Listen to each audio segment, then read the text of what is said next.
श्रीगुरुभ्यो नमः। क्रतुण्डमहाकाय सूर्यकोटिसमप्रभा निर्विघ्नं कुरु मे देव सर्वकार्येषु सर्वदा। गुरुर्ब्रह्मा गुरुर्विष्णु गुरुर्देवो महेश्वरः गुरुः साक्षात् परं ब्रह्म तस्मै श्रीगुरवे नमः। गुरवे सर्वलोकानां विजयपुरोगिणां ध्ये सर्वविद्यानां श्रीदक्षिणामूर्तये नमः। व्यासम् अष्टनप्तारं शक्ते पात्रमकल्मषं पराशरात्मजं वन्दे जगदातं तपोनिधिम्। नारायणं नमस्कृत्य नरं चैव नरोत्तमं देवीं सरस्वतीं व्यासं ततो जयमुदीरयेत्। मूकं करोति वाचालं पङ्कं लङ्घयते गिरिं यत्कृपातमं वन्दे परमानन्दमाधवं। नारायणपरो व्यक्तादण्डं व्यक्तसंवयं मण्डस्यान्तस्तु मे लोकाः तद्वैपाचमेदिने पार्थाय प्रतिबोधितां भगवता नारायणे स्वयं व्यासेन कृतितां पुराणमदिनां मध्ये महाभारतमुद्वैतामृतवर्षिणीं भगवतीमष्टादशाध्यायिनीं बद्ध्वामनुसन्दधामि भगवद्गीते विभेद्वेषिणी श्रुतिस्मृतिपुराणानाम् आलयं करुणालयं नमामि भगवत्पादं शङ्करं लोकशङ्करम् अवतीर्णश्च कालट्यां केदारेन्दरदश्चेदस्पीडपदश्चादयेदाच्चङ्गुरो गुरुः. Previously, we were started looking at the first shloka of uh, Karma Yoga, the third chapter. So, as an introduction, we looked at what has been said in the second chapter, which is in the Sankhya Yoga. There, it was steadfastness in knowledge. The Sankhya Yoga was looked at in that previous chapter. So where the knowledge on the basis of knowledge about the Atma that was stated in that Bhagavan, right? Esha te bihete sankhya buddhir yoge tumam shruna. So he said that. So similarly, steadfastness on the action as well was stated by Bhagavan. So he said that that's karma yoga.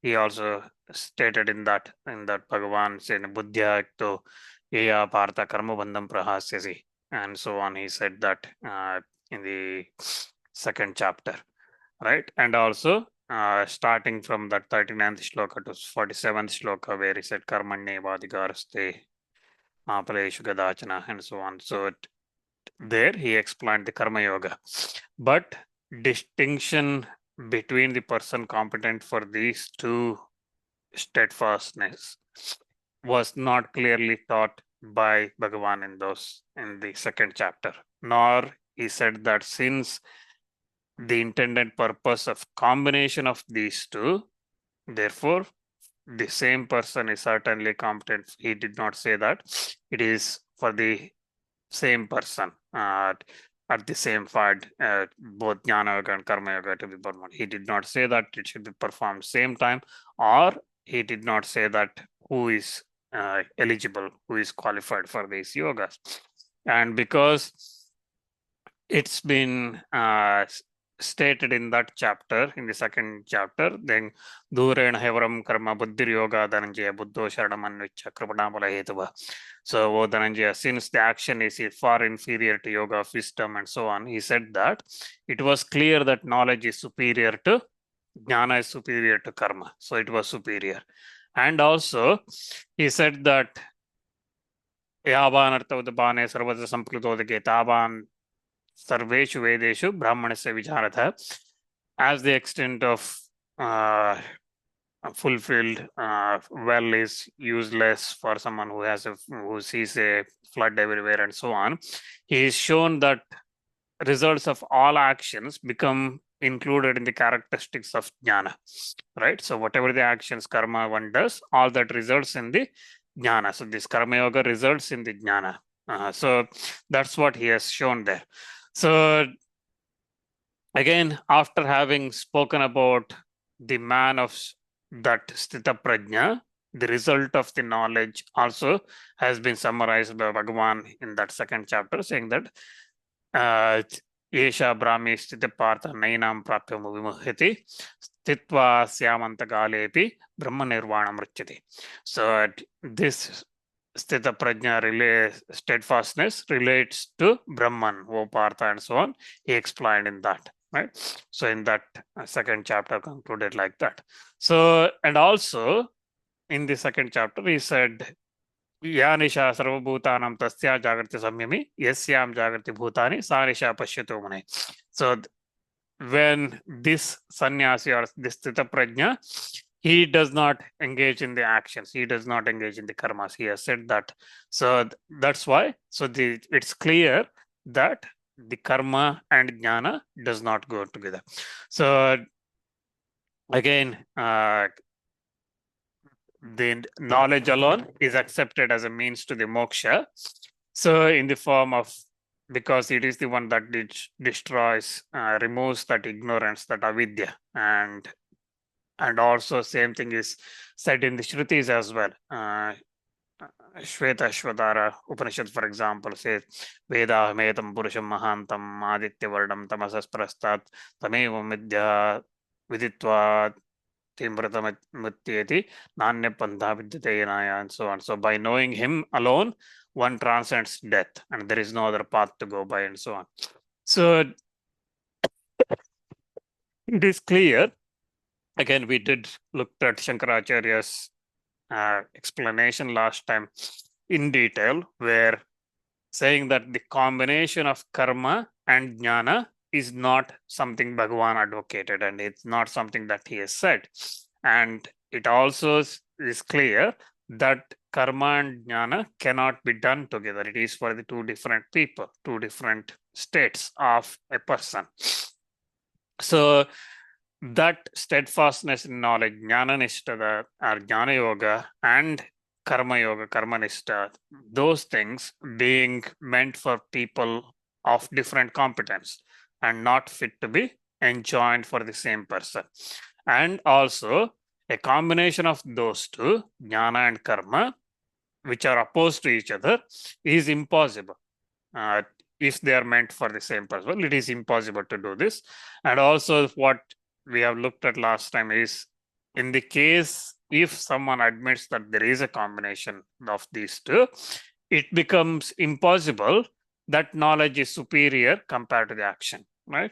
So Bhagavan clearly says that knowledge is superior. So if there is a combination of those two, then combination should be better than knowledge alone, right? So that's what's here. So having looked at all this, so Arjuna asked the question, which is what we were looking at in the first chapter, which one is better? That is the question, right? So Arjuna asks Bhagavan, Jayasi Chet, Arjuna, the first shloka goes like this. We started looking at last time. Arjuna Uvacha, Jayasi Chet Karmanaste Mata Buddhir Janardana Tatkim Karmani Ghore Mam Niyojasi Keshava. So here he addresses Bhagavan as Janardana.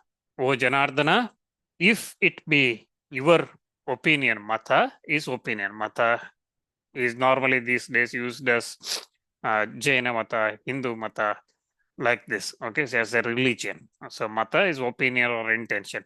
So if it be your opinion or intention that buddhi here means wisdom normally, but here it means jnana, okay, it means jnana. So if it is your opinion that jnana, buddhi is superior to action, so that's the question he's asking. If is it your opinion that the jnana is superior, if your opinion is that jnana is superior to karma, so Arjuna starts like that. So if he is saying that, then again here Shankaracharya explains that if the combination of knowledge and karma, jnana and karma, are to be intended by the Bhagavan, then the means of moksha is only one. That is the path of combining jnana and karma. In that case, Arjuna would have done something illogical in separating the jnana from karma by saying knowledge is superior than action, right?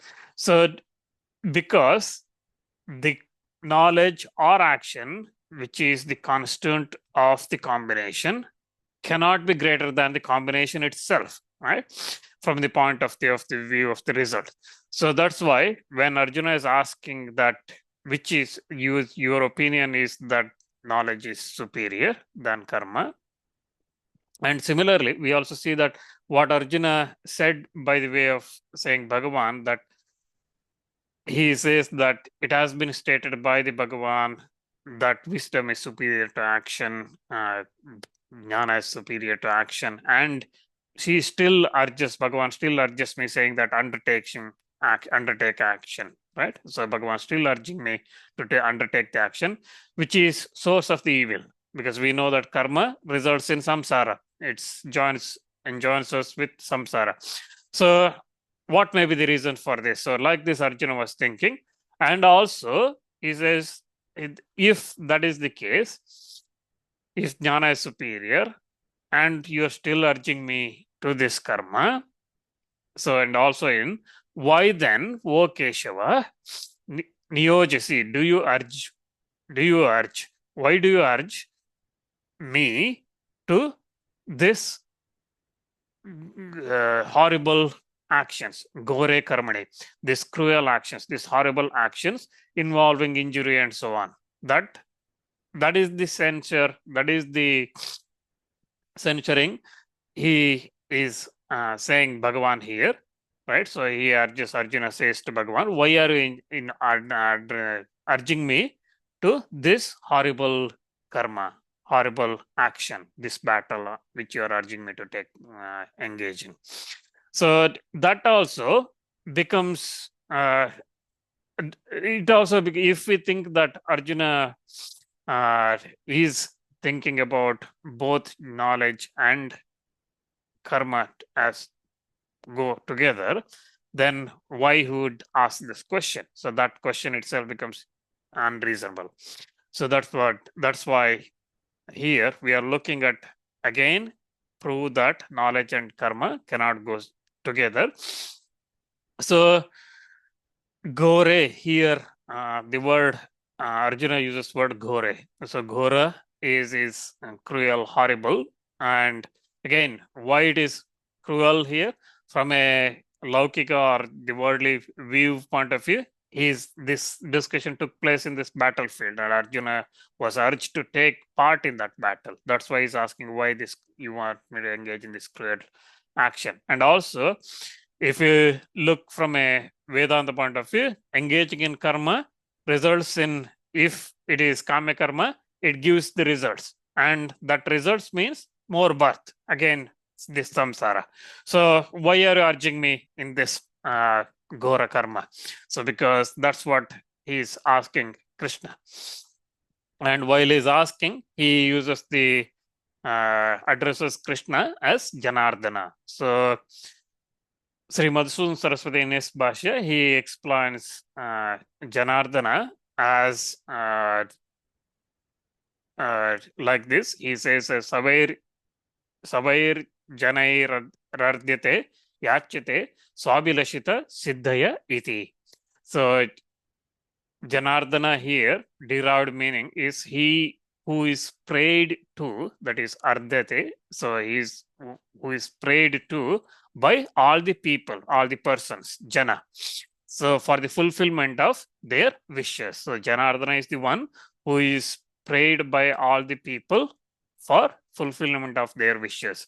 So Arjuna is addressing him as Janardana because you are the one who is supposed to fulfill my wishes. Then why are you urging me to this action? That's the question Arjuna is asking. And also Janardana carries another meaning, janam swa sakshatkara ardheti iti Janardana. So the one, he is the one who ends the jananam. So jananam is birth. So he ends this cycle of birth and death. So that's why he is known as Janardana. So that Janardana, O Janardana, if it be your opinion that this jnana concerning this Atma jnana is superior, more commendable than the karma, than the action, though it be selfless, then why then do you urge, specifically impelled by saying that previously he said karmanneva adhikaraste and so on, why did you urge me, I'm your great devotee, to this action, this horrible action, right? So why do you urge me to this, O Keshava? So that's the meaning here. And again, Shankaracharya explains that if, on the other hand, uh, if we consider that if the view is that jnana is to be combined with the karma, rights and duties sanctioned by the Vedas and Smritis and things like that for the grahasthas only, which we looked at last time, and whereas the others, those sanctioned by the Smritis alone, are to be combined with knowledge and so on. Then also, because for Arjuna, this question is does not make sense because he is a grahastha, and why this is smarta karmas would this question does not make sense. This does not become rational. So, having said that, you again Arjuna is saying it does not fit you. You are the Lord Bhagavan of all and the fulfiller of all the wishes. So you are Janardana to deceive me, okay, by giving me something that is not great. Okay, so like last time I explained example, we go to a shop, take a child, and we say these are all the good things, but you have this, right?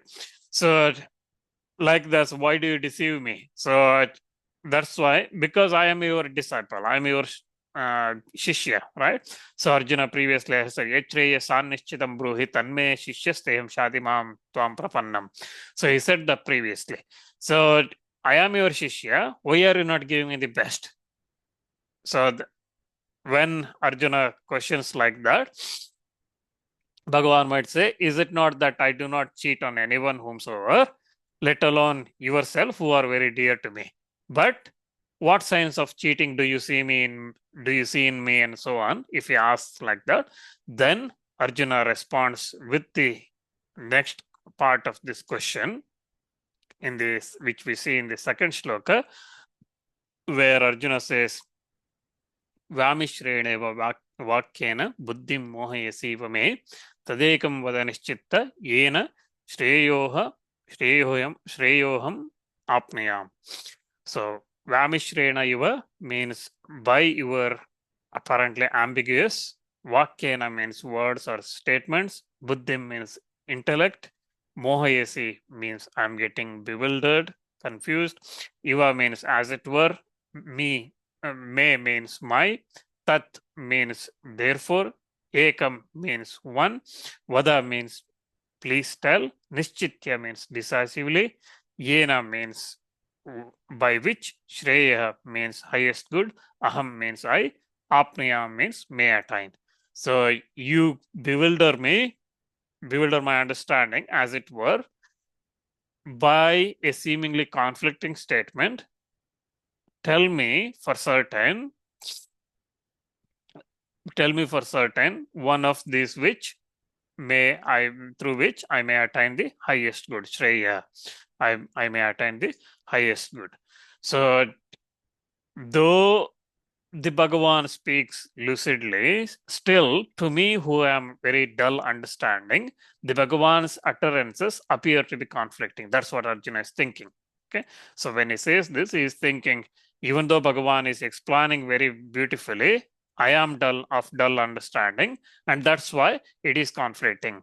And that's why he says, you bewilder my buddhi, you bewilder my understanding, as it were, by that seemingly conflict statement, right? So here again, you talk surely is not conflicting, but for me, who is due to doubt about the competence of the same person or different persons and so on, this is mixed up, that's mixed up, and it is confusing, as it were. So by the talk, you seems to bewilder. That means you fill with misunderstanding, as it were, as a result of non-comprehension of your talk. My mind, the mind becomes confused. The word Iva is used here, saying that you being supremely compassionate, do not certainly confound, but I become deluded owing to defect of my own mind. Okay, so here it is saying Iva is saying it as it were. It is saying that it's as it were, you are giving conflicting statements. That means it's not actually conflicting statements. You are not giving that, but because of my dull intelligence, I'm struggling to understand this. So you surely have taken to dispel the confusion of my understanding, but why do you still bewilder it? Hence, I say you bewilder my understanding as it were. So that's what Arjuna is saying. However, if you think that it is impossible for a single person to pursue both jnana and karma, which can be undertaken only by different persons, then that being the case, tell me, Vada, tell me, Nishchitya, for certain, tell me for certain, Tadekam, one of these, okay, either knowledge or action, either jnana or karma. This is fit for Arjuna according to his understanding, strength, and situation, and so on. Tell me like this. So, Arjuna, this is fit for you based on your understanding, your strength, your situation, and things like that. This is fit for you. So, tell me only one of these by which, so by either the knowledge, jnana, or karma, I may attain highest good, shreya. I may attain that highest good, which is that realization, that moksha. So that's what here Arjuna says. So tell me which is the highest shreya for me. Even if knowledge had been taken and spoken of at all by the Bhagavan as being subsidiary to steadfastness in action, then how then could there be desire in Arjuna to know only one of them as expressed in tell me one of these two, right? So certainly Bhagavan did not say that I shall speak of only one among the knowledge and action, but surely not both, right? So he did not say that. So again, owing to that, Arjuna, considering it is impossible for him to acquire both, should have prayed for only one, right? So here again, we look that because Arjuna is saying that which one is Shreyas, the two combinations is not, the combinations is ruled out. So again, Bhagavan, now we start looking at the path of the knowledge and action. So Bhagavan now gives his reply, which is aligning with the question that Arjuna has asked. So the Bhagavan's response goes like this. He says, Shloka 3, Sri Bhagavan Uvacha, Lokesmin Dvida Nishta, Pura Prokta Mayanagha, Jnana Yogena Sankyanam, Karma Yogena Yoginam. Bhagavan says, O unblemished one, two kinds of steadfastness in this world was spoken of by me in the days of yore, through the yoga of knowledge for the men of realization and through the yoga of action for the yogis. Sri Bhagavan Uvacha means Sri Bhagavan said, Loke means in this world, Asmin means this, Dvi Vida means two kinds of, Nishta means faith or steadfastness, adherences, Pura means previously, Prokta means explained, said, Maya means by me, that is Vasudeva, Anagha means sinless, Jnana Yogena means through the path of Jnana, Sankyana means those who are inclined towards that contemplation, that Jnana, Karma Yogena means through the path of action, Yoginam means of the yogis. So here Shankaracharya explains saying, Loke asmin shastrarthanushthanadi kritanam traivarnikanam dvida dviprakara nishta sthitihi अनुष्ठेयात् tatparyam pura purvam sargado praja srishta tasam abhidaya nishreyasa prapti sadhanam vedhartha sampradayam avish avish avishkarvata prokta maya sarvajnena ishwarena he anagha apapa. So he says that anagha, O unblemished, O unblemished one, O sinless one. So again here by addressing anagha, Arjuna as anagha, that means O sinless one, it says that Arjuna is qualified to receive these instructions, this knowledge from Bhagavan. So again, in the previous chapter, we looked at Arjuna's qualification, right? His birth and how he conducted and all those things, his qualifications in the previous two chapters. And now also Bhagavan addressing Anagha says that he is the sinless one and that's why he is fit to receive this. And he says that, O Anagha, two kinds of steadfastness, that is the persistence in what is undertaken in this world for the people of three varnas, Brahmana, Kshatriya, Vaishya, for these three varnas who are qualified for following the scriptures, following the Shastras. So here that's what he says, Shankaracharya explains, Shastrarthanushthanadi kritanam trivarnikanam. So for these three varnas, Brahmana, Kshatriya, Vaishyas, who can follow the Shastra, so for them, two kinds of steadfastnesses were spoken of by me, that is the omniscient Ishvara, who had revealed them the traditional teaching of the Vedas. So I have revealed them this Vedartha. I have revealed them this Vedas teachings, which are the means of securing the prosperity and highest goal. Okay, Abhidaya Nishreyasa Prapti Sadhanam. So they are the means of securing that prosperity and highest goal. Pura, in the days of old. Okay, so in the previous olden days, I have explained this. So here Shankaracharya for this Pura in the days of old, now he just does not say. So Pura means in the days of your, you could look at this two ways. Okay, previously, Pura means previously as well. So that you could say that previously means in the previous chapter we looked at Sankhya Yoga, right? I told you previously.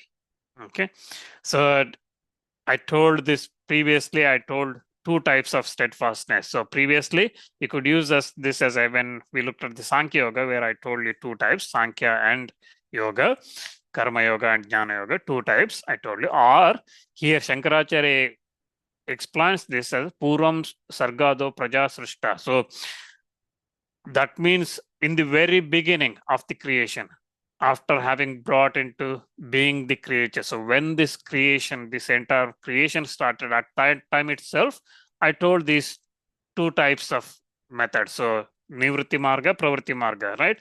So that's what I told by securing the meaning of traditional meaning of this Vedas. I told this. So that's how Shankaracharya here interprets this part of the shloka. So the two types of nishtas were spoken by me. So again, he is explaining here the pravritti and nivritti, jnana yoga and karma yoga. He explained those two margas.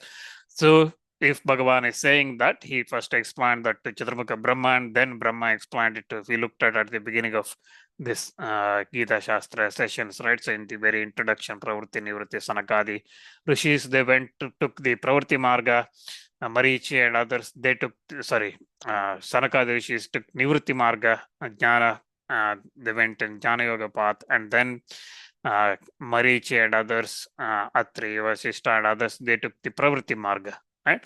So they went through the Karma Yoga. So that's how we looked at it. So that's what Bhagavan says here. So you could take this Pura as previously in the previous chapter, or Shankara as here Acharya explains, Bhashyakara explains that the from the beginning of the creation. Okay, as I said in the beginning of the creation. So that's how Bhagavan explained. So again, the word used here, another word used here is nishta. Okay, so nishta here used in a singular way, right? It is not plural. So steadfastness, it is not when you're talking about two things, knowledge and karma, it should be plural, but here it is singular is used because they used in singular because for expressing the idea that steadfastness, though it is certainly one, is of two kinds according to different states of being, the goal and the means. But not that there are certainly two different independent steadfastnesses. So it is not that two jnana yogas different, completely different to karma yoga. They are only one thing, but it is shown as two kinds depending on the goal and the means of the state situation. Okay, so that's why it is shown as like that. So again, Bhagavan later in the 5th chapter, for example, he explains that ekam sankyam cha yogam cha yah pashyati sa pashyati. So he who sees Sankhya and yoga as one and so on, he explains that in that shloka in the 5th chapter. So everything are both Sankhya and yoga as one. So now the Bhagavan says that I previously explained these two steadfastnesses. So nishtas, one is so what are they? What are those two types? Bhagavan explains that in this second half of this shloka. His answer is the steadfastness is jnana yogena, through the yoga of jnana, through the yoga of knowledge. Okay, so knowledge itself is yoga. So jnanameva yoga. That's what Shankaracharya explains here. So here jnana, that is knowledge, refers to the knowledge of supreme reality, that Paramatma. Okay, so and yoga is used as a derivative sense of that knowledge through which one gets united with Brahman. Okay, so it is the means through which one gets united with that Brahman, that supreme reality. That's what this jnana yoga means. So jnana is that supreme reality. Yoga is the means of realizing that. So that's what jnana yoga. So here jnanameva yoga. So knowledge itself is yoga. So the two types of nishtas are, one is jnana yoga through the knowledge of jnanas, and it has been that had been stated for the men of realization, for the Sankhyas, for those who follow Sankhyas, those who have given up. So who are those Sankhyas? Again, Bhashyakar here explains that Atmanatma Vishya Viveka Vijnanavatam Brahmacharya Shrama Brahmacharya Shrama Deva Krita Sanyasanam Vedanta Vijnana Surischitarthanam Paramahamsa Parivrachakaanam Brahmaneva Avasthitanam Nishta Prokta. So who are those Sankhyas, men of realization? They are those who possess of the knowledge arising from the discrimination with regard to self and not self. So what is Atma? Anatma. Atma Vishaya Viveka Vijnanavatam. So the knowledge arising from the discrimination. Viveka is that discriminating power. So that knowledge with regard to what is Atma, what is Anatma, realizing that those who possess that knowledge arising from the discrimination of with regard to Atma and Anatma, and those who support the renunciation from the stage of Brahmacharya. Okay, Brahmacharya Ashrama Deva Krita Sanyasanam. So those are the one who renouncing from the stage of Brahmacharya itself, and those whom the entity presented by the Vedantic knowledge has become fully ascertained. So And again, this is quoting the Mundaka Upanishad here. Vedanta Vijnana Sunishchitarthanam. Okay, so that's quoting the Mundaka Upanishad here. And then the Munis who are known as Paramahamsas, who has given up, renounced everything, and those who are established in Brahman alone. So all this, these are the ones, so they are called Sankhya. So this Jnana Yoga, Jnana Nishta is for those Sankhyas. Now, and steadfastness through yoga of action, that is Karma Yoga, here the action itself being the yoga. Okay, in the Karma Yoga, action itself being the yoga, Karmeva Yoga. So yoga here means that through which one gets united with or having comes to have the prosperity. That is, such actions as go by the name of righteousness and are prescribed by the Shastras. So those actions are here described here as yogas. So the actions itself here described as yoga had been stated, this Karma Yoga has been stated for the yogis, the men of actions, of rights and duties. Karminam Nishta.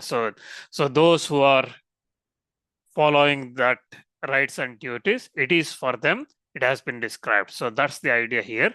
Again, had it been intended or stated or if it will be stated by this Bhagavad Gita, by the Bhagavan, and if it has been also been stated in the Vedas that knowledge and action are to be practiced in a combination by one and the same person for attaining the same human goal, then why then here Bhagavan tell his